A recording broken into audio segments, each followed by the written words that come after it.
It must be done swiftly, Forrester. I demand that. Swiftly and surely tidied up. We're doing all we can, Mr. Acton. No local villain can get away with this. Burgling my house, ransacking my library. Of course, we can't be sure the culprit is a local man. Well, it hardly seems the work of a city professional, does it? Does it? Perhaps not. But I do try not to leap to conclusions. You don't seem to leap to anything. Stroll, more like. Well, we have been able to establish from the inventory you provided for us and from our interviews with your servants. Which took long enough. They have work to do, you know. Yes, sir. We've established exactly what the thief made off with. Which is? An odd assortment. Tell me then, what's missing? 2 plated candlesticks, an ivory letter weight, 1 volume of Pope's Homer, a small oak barometer, and... And what? And a ball of twine, sir.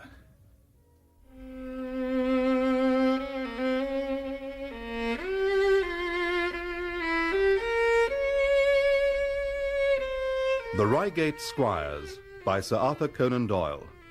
Dramatized for radio by Robert Forrest. With Clive Merrison as Sherlock Holmes and Michael Williams as Dr. John Watson. And featuring Peter Davison as Inspector Forrester. With Struan Roger, Roger Hammond and Terence Edmund. The Reigate Squires.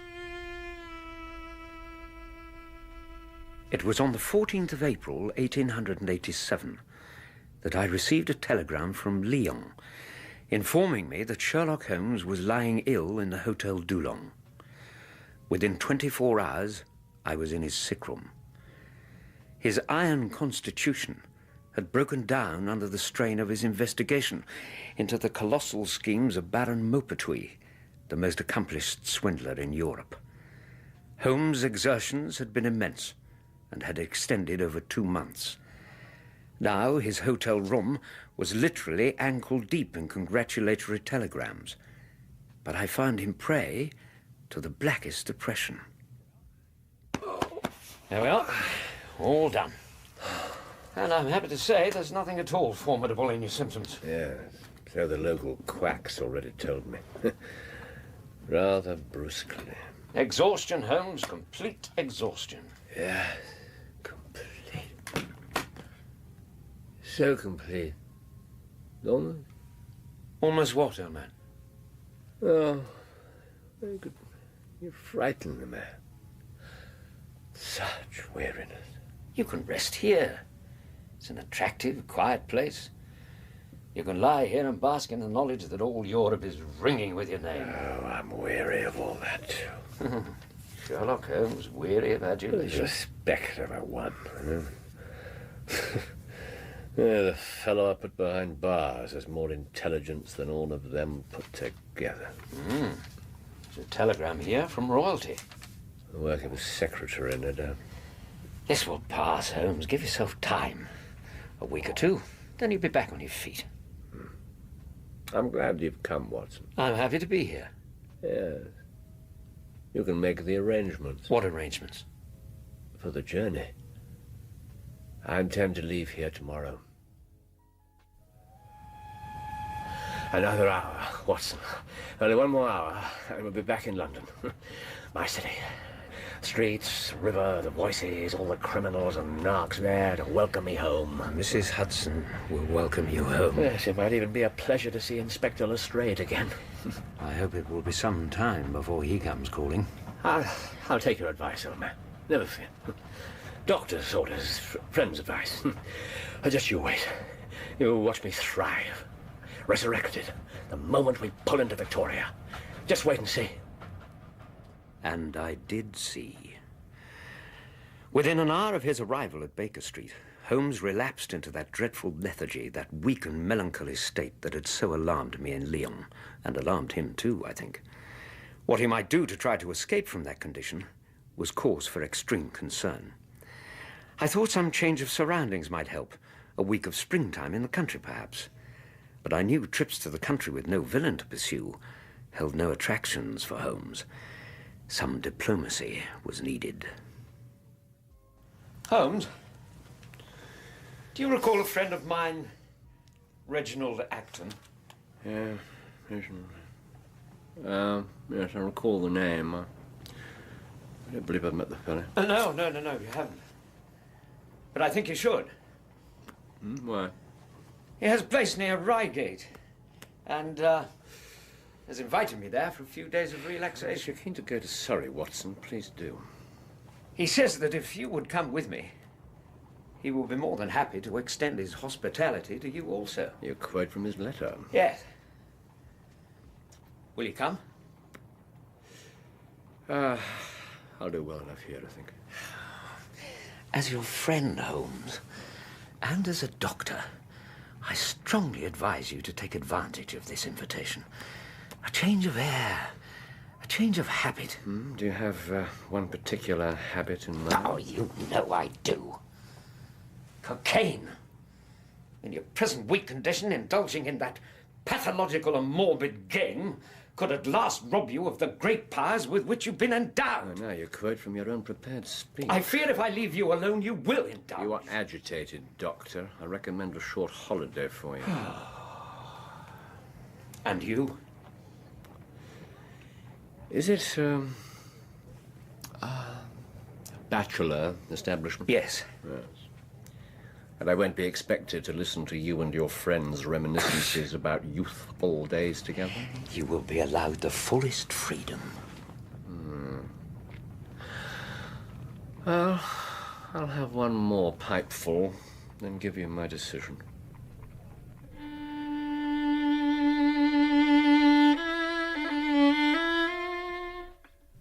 And a week after our return from Lyon, we were under Acton's roof.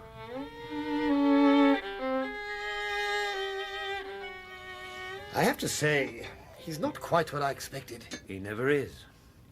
More vigour was what I was looking for. More an air of... more vim. He is here to rest, as I said. And wouldn't stay to try my port. Not a man for the vintage, then. It's not his vice, no. Thank you. I know you'll find it acceptable. Excellent. Too many years since you and I shared a glass, John. Yes, so it is. You'll have read about the affair of the Netherlands Sumatra Company. Of course. Baron... what's his name? Maupertuis. Maupertuis. Bought the book. Another triumph for Sherlock Holmes. He worked no less than 15 hours a day on the case for over 2 months. And more than once he kept on the trail 5 days at a stretch. Even he couldn't escape some nervous reaction to that. Grand matters of politics and finance. He'll hardly be interested in my small scare. Your scare? Last Monday, Watson, I was burgled. Some damnable lout had the gall to break into Reginald Acton's house. This very room, in fact. Ransacked the place, turned it upside down, drawers burst open, cupboard locks forced. I'll have him horsewhipped before he's jailed. If that young sluggard Forrester can summon up the speed to get after him, must be some kind of imbecile if he thought he could rile me and get away with it. Well, perhaps he doesn't know you. Might he not be an outsider? Well, it wasn't artfully done, I can tell you that, and I'm no detective. Someone who travelled to break and enter, you'd expect to have some skill. This was a bungled job. In what way bungled? Holmes. We didn't hear you come in. You were so enthralled by Mr. Acton's tale. Please continue. How did the thief, or thieves, betray their artlessness? They came in by this very same French window, I take it? How did you know that? I had the lock repaired immediately. Exactly. What?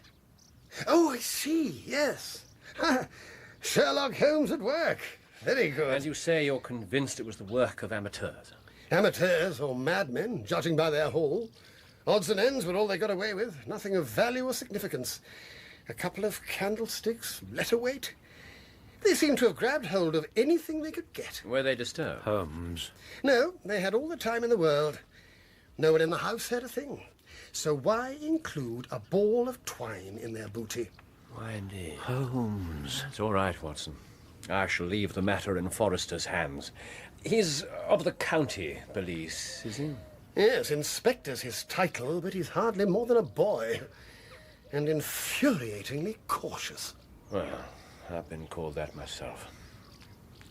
Now, if you don't mind, gentlemen, I'll retire.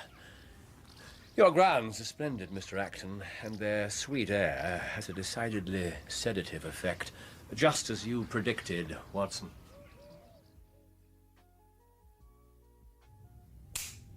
Hair trigger. Oh, not like you to be up so early. Unless you've been awake all night. No, I did sleep. Not well, I confess. Your country air is not as powerful a sleeping draught as some I know. I'd rather the din of London than that cacophony of birds at dawn. Now, I'm admiring your friend's collection of firearms. He has some magnificent specimens. It's been an interest of his for many years. Breakfast all prepared, I see. Collier flintlock revolver. Bacon done perfect. Paulie breech loader. And sausages. Lipold navy coat. Kidneys It's too. engraved, I'm sure, by Gustav Young. I slept soundly, and my appetite's wide awake. Will you not join me? And here, a gap. What gap? It's here, where the more modern items are displayed. Gun is missing. And this surely wasn't among the odds and ends the thieves got away with. No, I think Acton himself may have taken that. Really? He said last night he'd take some protection to bed with him. A gang of burglars, however clumsy, is hardly likely to crack the same crib twice in a matter of days. I told him that. But the business has made him rather jittery. Yes, and fierce. He has a more uncertain temper than I look for in a bosom friend of yours, Watson. Oh, I haven't seen him for some years. He's changed. The responsibilities of managing a large estate, he says, and a growing one. Damnosa hereditatis. Morning, gentlemen. This bare-faced young fellow here, believe it or not, is Inspector Forrester, and he insists on speaking with Mr. Holmes. No, not insist, but I would appreciate a word. Not much of your time. How do you do, Inspector Forrester? Mr. Holmes, I can't tell you what an honour it is at last to meet Sherlock Holmes of Baker Street. Oh, thank you. And allow me to introduce Dr. John Watson. Of course. How do you do, sir? Inspector? I'm an avid reader of your accounts of Mr. Holmes's work. Oh, really? What can I do for you, Inspector? I did warn him that you might pull the rug from under him. And remember my warning, Holmes. So, another burglary, you say? There was a break-in, sir, last night at the Cunninghams. So it is a local maniac. But more than that.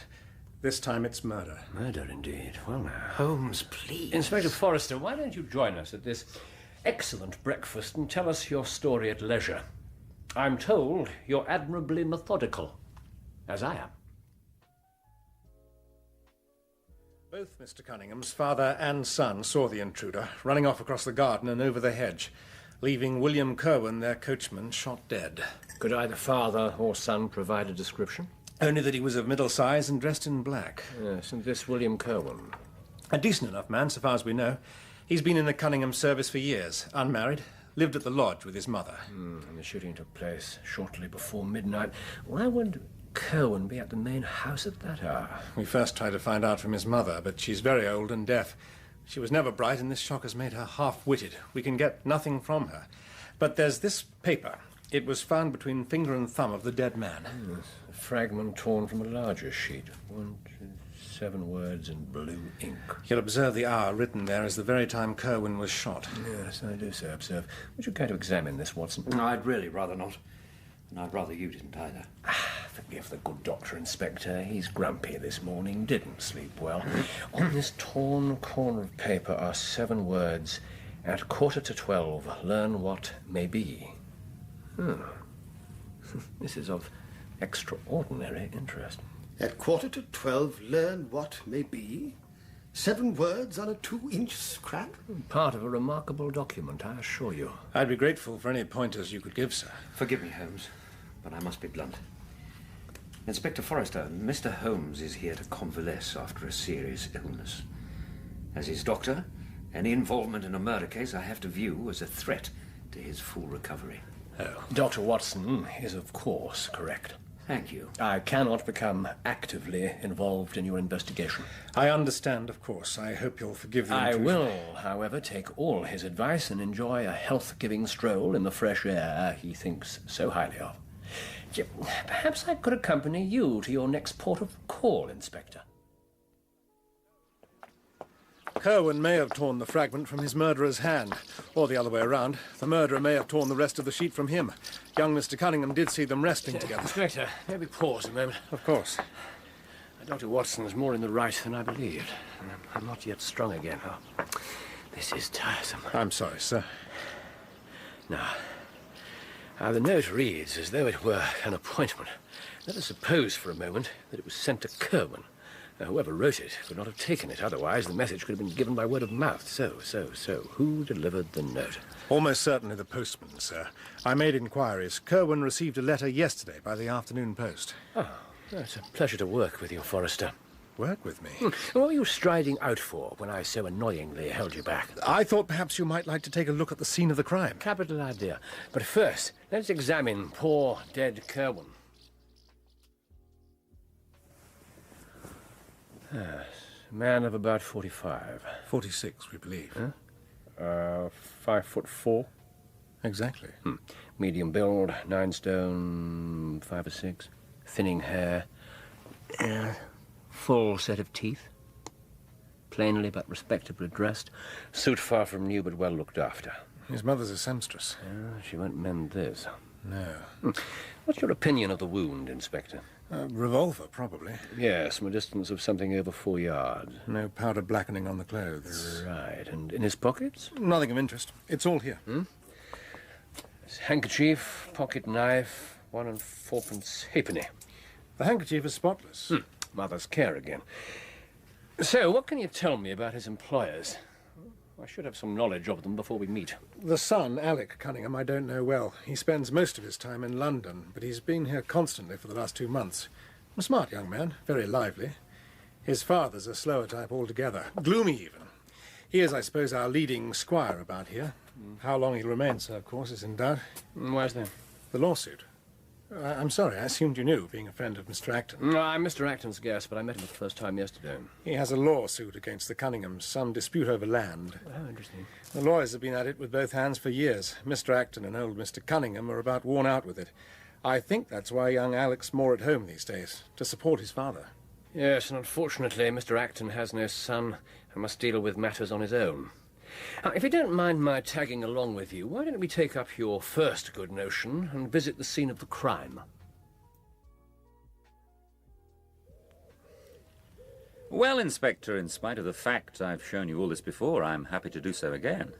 An honour indeed to have a renowned London detective investigate our sordid little crime. No, it's Inspector Forrester's investigation. He's been kind enough to let me tag along. So, what can I do for you? If you would indicate again where and how the events you witnessed took place. Certainly.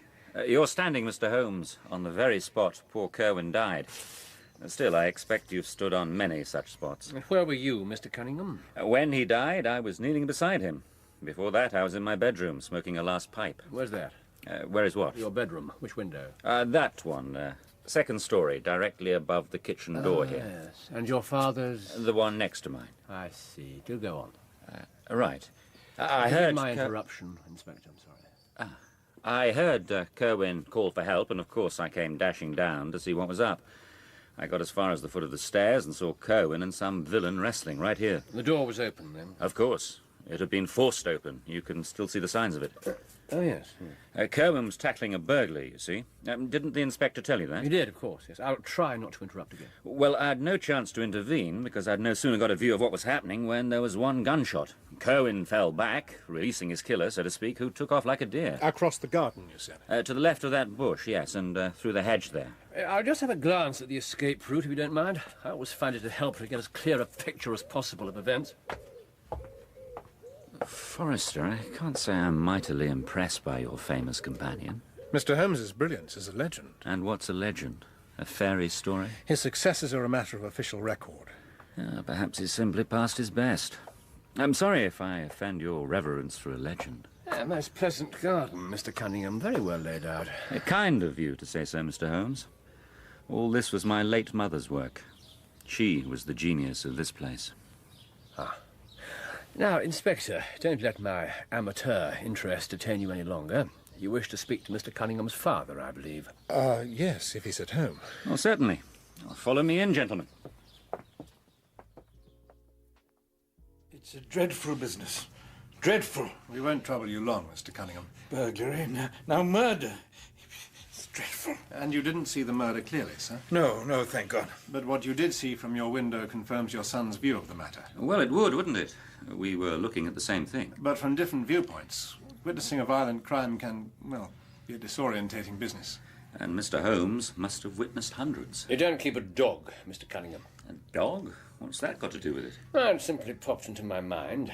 The burglar apparently had already broken open the door, but no alarm was sounded until Coachman called out. We do have a dog. Old Prince, as old and feeble as his master. But he's chained up at the other side of the house. So it was fortunate Coachman was here. Not so fortunate for him, of course. No. He was conscientious, was Cohen. As you know, there had already been one break-in in the district. He'd obviously taken it upon himself to check the house. That may be so, but it is possible. This must be a most distressing time for you, Mr. Cunningham. Burglary and murder on top of your other troubles. Other troubles? This lawsuit between you and Mr. Acton. I know how much time and energy such contests can take. Oh, don't get him started on that. Mr. Holmes, you're right. The interminable coils of the law. I'm weary of it all. If I could, I'd let the matter drop. And what would my mother have said to that? If she were alive, she'd never yield to this Acton's impertinence. I tell you, Mr. Holmes, you may be his guest, but it's my opinion that old fool's addled in the brain. You may be right, Watson. Well, of course you are. Nervous exhaustion. But one can't help being a bit disappointed. A burglary, and then a murder, and one has Sherlock Holmes as a house guest. One would look for more fireworks. The last thing I want for Holmes at the moment is fireworks. You have great affection for Mr. Holmes. My admiration for him is profound. And he's your friend. I envy you that. Companionship, adventures. I see no one but business people and servants. You and I should have kept more in touch. You must come to town more often. If I do get to London, it's only to see damned lawyers. Writs and counter-writs, statements and denials, bills of sale a century old. A maze of legal niceties. Is managing your estate so complex? It's those Cunninghams. The Cunninghams? They're the ones who've led me into the maze. When Mrs. Cunningham died, certain matters came to light, the essential matter being half of their estate is mine. Good Lord. I didn't mention it before because I'm heartily sick of discussing the business. But I have to go on with it. I'm in the right. And as for that arrogant pup of a son of his... Come in. Excuse me, Mr. Acton, Dr. Watson. Forrester, are you here to tell us all is solved? I'm afraid not, sir. I hardly hoped so. Mr. Holmes sent me in. Where is Mr. Holmes? Outside, in a field. A field? Striding around in a circle, sir. He seems very much excited. This is just what I didn't want. I'd best go out here.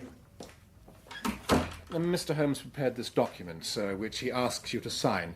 It authorizes a reward. There's another for the Cunninghams. You look even more confused than usual, Inspector. Mr. Holmes is a very surprising gentleman. He has rather flummoxed me. One might almost say disillusioned. I couldn't go as far as that, Mr. Acton. Is the way he's behaving likely to turn up our local villain? I think even you've got a better chance. Would you care to sign the document, sir? Down among the local scum, Forrester. That's where you should be. Ferreting among the drunkards and layabouts, not pestering me in my study. Certainly not prowling in my field. Ah, Watson, my dear fellow. Holmes, what on earth are you Your country trip has done me the world of good. I've had a charming morning. First we viewed the court. Charming indeed, and a busy morning too, I take it. Busy enough, busy enough. I've seen some very interesting things, and now here, in this beautiful medicinal field, they've all come together in my refreshed and happy mind. Holmes, this isn't wise. I lay no claims to wisdom, merely high intelligence, keen observation, and a proper method. Now, that fragment of paper in the dead man's hand, that is of extreme importance. This is not your case, and you're not yet fit for it. I cannot live without brain work. What else is there to live for? What is the use of having powers, Doctor, when one doesn't exert them? Yes, but I'm afraid you overexert yours. Consider the paper in the victim's hand bore the very hour of his death. And whoever wrote it brought Coachman out of his bed at that hour. Then it was torn from his lifeless hand. Why? Surely because it incriminated the killer. Holmes, you must And listen what would the killer do with it? Perhaps simply thrust it into his pocket. Perhaps not even noticing that a corner of it had been left behind in the grip of a corpse. I beg you to calm We down. must get our hands into the criminal's pocket. Forrester must catch him Yes, first. we will see, we'll see. Let's join that promising young policeman and cheer along his investigation of this very peculiar crime. Come on, and mind where you tread.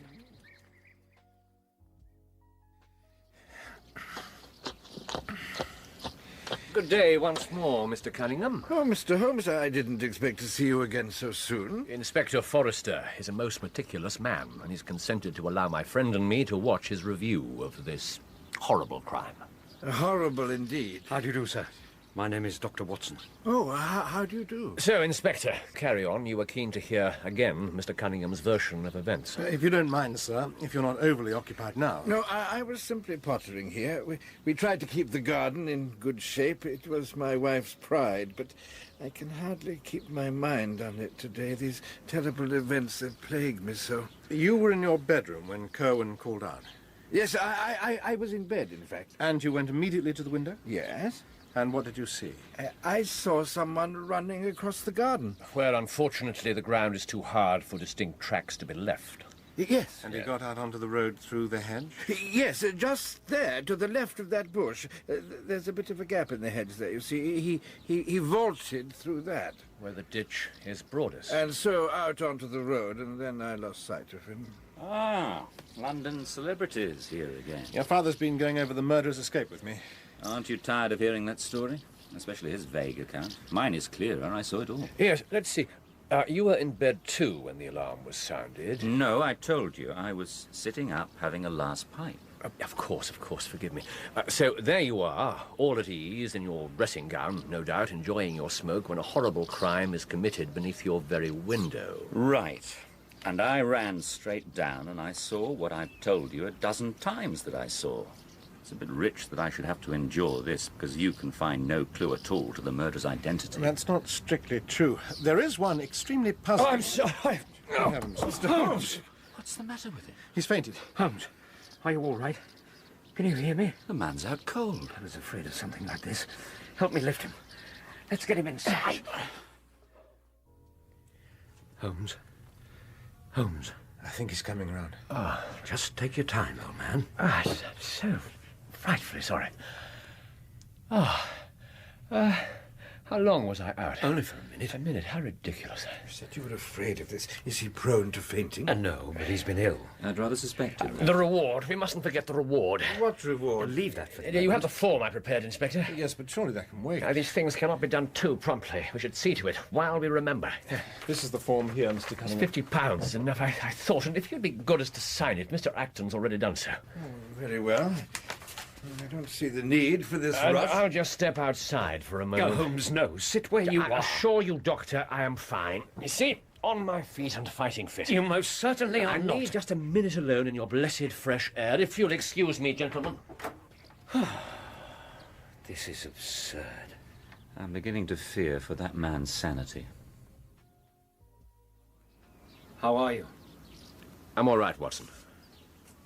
This can't go on. I assure you, my friend, all's well. When you're keeling over like that, total nervous collapse, all's well. Please be patient. There is an explanation. Then explain this. The document you prepared for the Cunninghams to sign, there's a mistake. You've got the time of the murder wrong. You were at 1:45 when it should have been 12:45. Oh, yes. It's been corrected. Yes, Cunningham changed it, but that's hardly the point. The point is, the Sherlock Holmes I know would never have made such an error. Not the Holmes who so prides himself on his complete accuracy. Watson. You must accept that as proof. You're not your usual self. Well, Mr. Holmes, fully recovered, are you? Thank you, yes. Can we take it then that today's entertainment is over? Not quite.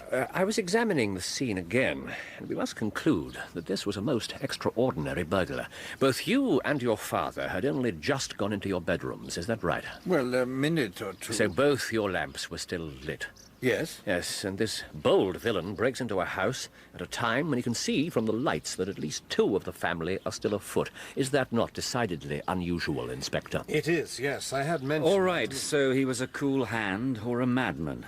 What of that? And you appear to take it for granted that although the door had been forced, the robber never got into the house. Well, we know that. Coachman stopped him. Yes, but might not Kerwin have tackled him on his way out of the house? Ridiculous. Surely, Mr. Holmes, if the man had already robbed us, we'd have found the place disarranged and missed the things he'd taken. That would depend on what the things were. He's a most singular fellow, this burglar. Look what he stole from Acton's. A letter weight, a ball of string, other queer odds and ends. Isn't that right, Inspector? Yes, and a volume of Homer. I can assure you none of my books are missing. What else might be? I suggest we all go over the house together and make certain this erratic burglar didn't carry anything away with him. Oh, can that be necessary? And then will this be over? Almost certainly. All right. I'll lead the way.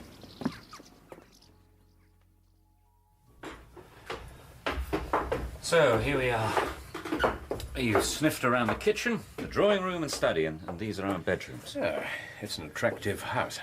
I fancy you must now try around for a fresh scent. That is my son's room. Mine is the one beyond it. And surely, even if you are unwell, you can see it would be impossible for a thief to come up here without disturbing us. May I ask you to humour me a little further?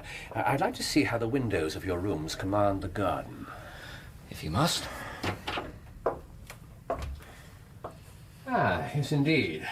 Most attractive. And here you sat, smoking your pipe, and down there, murder was done. Yes, most interesting. And now your room, Mr. Cunningham. Very well. Along here.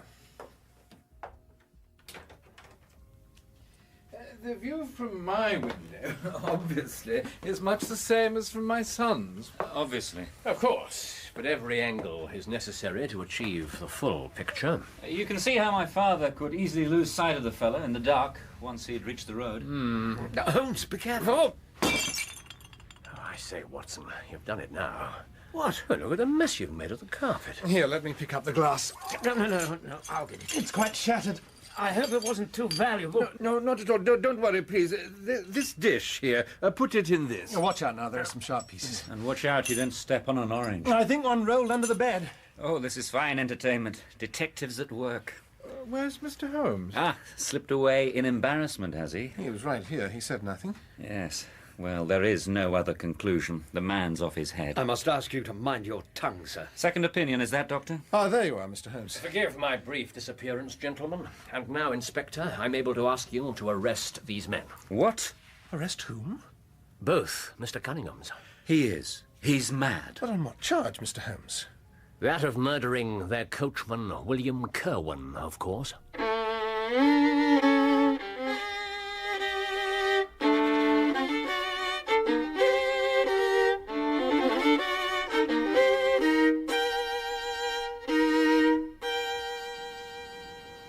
All safely dispatched, Inspector. Yes, Mr. Holmes. My men have taken them down to the station. Good. Well, I believe you and I have reached full agreement on the solution to this case. It has been enormously instructive to watch you at work, sir. Oh, I try to make it so. It's been a pleasure to have you with me. I'm often called in when policemen are out of their depths, which for many is their normal state. You, however, proceed with an admirable respect for my method. I did make one serious mistake. I was too inclined to take Mr. Acton's advice, look down among the drunkards and layabouts. Yes. You must make a point of never having any prejudices. No, I follow docilely wherever fact may lead me. But it's more than that. Imagination, too. Daring imagination. Ooh, careful now. You sound dangerously like a certain doctor I know. His accounts of my investigations often produce the same effect as if one worked a love story into the fifth proposition of Euclid. If I can do half as much as Dr. Watson to encourage the adoption of your procedures... Yes, which reminds me. I must clear up certain matters with Dr. Watson and with Mr. Acton, who must regret the hour he took in such a stormy petrel as I. I'll leave you to finish the business with the Cunninghams. Remember, follow the facts. Analytical reasoning from effects to causes. Leave the romantic fantasy to chroniclers and criminals. You'll pay for this, Forrester. With your career, certainly. The Cunninghams are not without power in this county. Mr. Cunningham, are you recovered? Would you like more tea? No, thank you. I'm fine. And that meddler Holmes, he'll pay too. I'd like to begin by considering the ditch at the edge of your garden. The ditch? It is very broad where you claim the burglar crossed, and moist. Yet there are no footprints there. He was running very fast. He must have leapt over the ditch Could he be so agile? It was Holmes that pointed you to the ditch, wasn't it? Where is that lunatic, anyway? There's no need for Mr. Holmes to be here. This interview is my business. I think, Mr. Acton, I shall help myself to a dash of your brandy. My strength has been rather tried of late.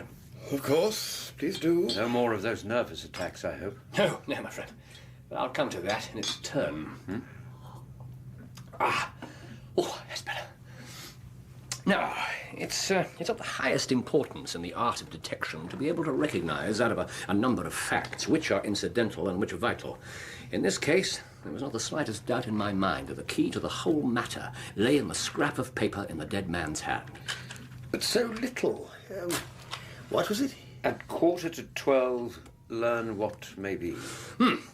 From these 7 words, it was clear to me it had been written by 2 persons doing alternate words. There were, for a start, the strong T's of at and to, which contrasted markedly with the weak ones of quarter and 12. But why should 2 men write 1 letter? Well, obviously the business was a bad one, and one of the men, who distrusted the other, was determined that each should have an equal hand in it. Ingenious. No, superficial. You may not know that even the deduction of a man's age from his writing has been brought to considerable accuracy. A writer can be placed in his true decade with tolerable confidence. From that scrap, I could determine that one writer was a young man, the other advanced in years. Ah, now we get there. Oh, we get further. There was quite clearly something in common between the 2 handwritings. They belonged to men who were blood relatives. And that was most obvious in the Greek E's, but there were many small points which indicated the same thing. All this from 7 words. I'm giving you only the leading results of my examination of the paper. There were 23 other deductions of more interest to experts than to you.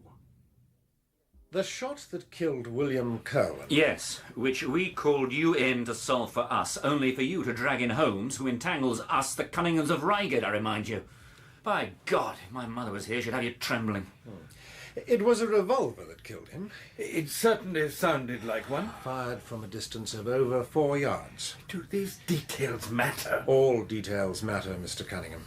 In your account, Cowan and the killer were wrestling together when the gun went off. That is impossible. His clothes would have been blackened by powder. Oh, for God's sake, man, it was dark, it happened so fast, and I was witnessing a murder, which you said yourself can muddle a man. And I'm to be expected to remember exactly how far apart the men were? We are trying to build an exact picture of what happened. Using material given to you by a man who knocks over tables, asks about dogs for no good reason, and faints now and again.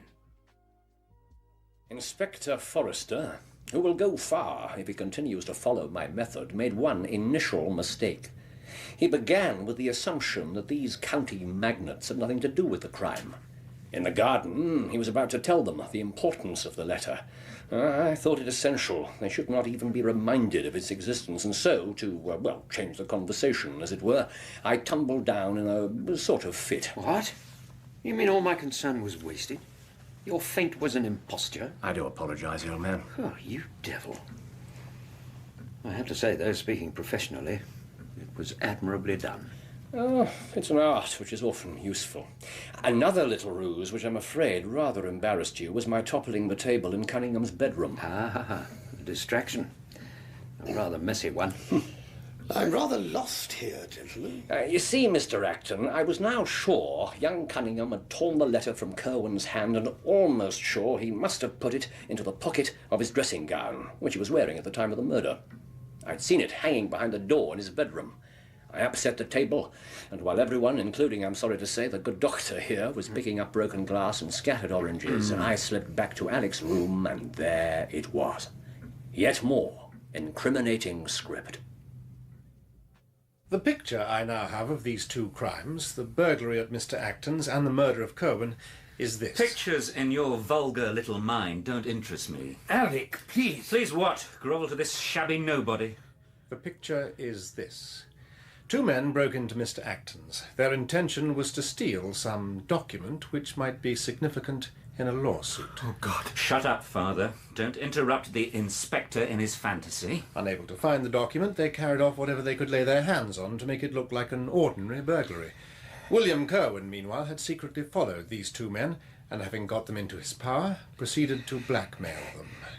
One of the two criminals was a dangerous man to play games of that sort with. Dangerous, eh? He saw in the burglary scare that was convulsing the area an opportunity to get rid of Kerwin, who was decoyed to a certain place at a certain time, and then shot. And do you dare to insinuate that we are those two men? I don't insinuate. I accuse. Accuse away. As I've said, you'll pay for it. You have no proof. Do you recall Mr. Holmes's mistake on the reward document? Yes, a curious lapse. It was no lapse. No mistake. So, we now had the word 12 in Cunningham's hand to be compared with the 12 in the letter. More importantly, we had the letter itself. And what did it say? I have it by heart. It read, "If you will only come round at 11:45 to the East Gate, you will learn what will very much surprise you and maybe be of the greatest service to you and also to Annie Morrison, but say nothing to anyone upon the matter." And who's this Annie Morrison? Oh, she is of no relevance to the case. A mere loose end Inspector Forrester will no doubt tidy up. Poor Annie. A mere loose end. You recite the letter. Where is it now? Where it will do most good. To you and also to Annie Morrison, but say nothing to anyone upon the matter. It's over, Alec. Shut up, Father. What's the use in going on when they have I all this... said shut up! Alec, please, see sense. Sense? What sense have I ever had from you? Look at you! Cowering! Snivelling! Sit down. If I had that revolver with me now, I'd blow your senile brains out! Alec, for pity's sake! And yours too! Sit down. My mother, if she were here, would never lose half our estate. She'd never give in to this vulgar upstart. That's what lost us the game, not having her with us. No. You lost because you came up against Sherlock Holmes and Inspector Bob Forrester.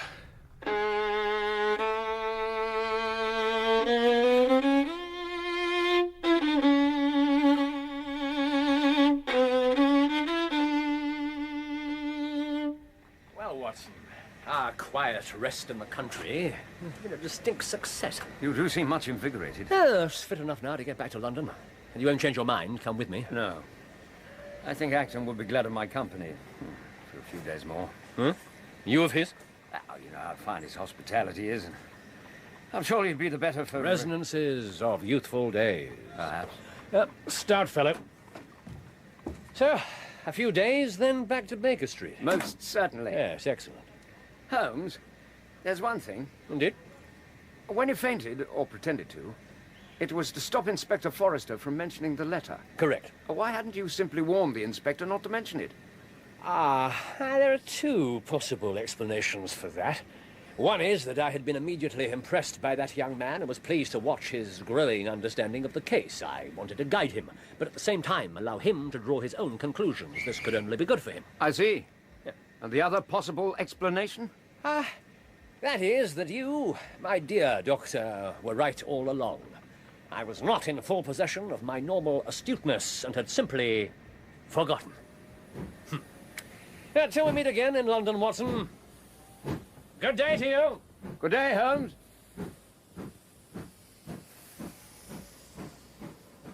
Take care, my friend.